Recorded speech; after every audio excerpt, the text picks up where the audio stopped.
మనిద్దరి మధ్యలో ఏ జన్మలో ఏ తీరని రుణం ఉందో, మరెందుకు ఇంతలో ఈ బంధనం ఇన్నింతలు పెరిగిందో.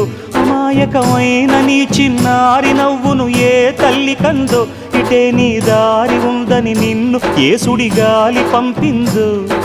పాపం పుణ్యం దేవుడికెరుక, పేదకు దొరికిన బంగారు కణిక, పాలు వెన్న లేవని అనక ప్రేమను తాగి తెరగవె చిలక. వలేసే పాడు లోకం కంటపడక ఉండు నాయనక, ఇలా నా గుండెలోనే గువ్వల కొలు ఉండిపోయింక. ఇటేకొస్తే ఎమున్నైనా నిలేస్తానే, మరింక ఏ కీడు నీ వంక రాలే.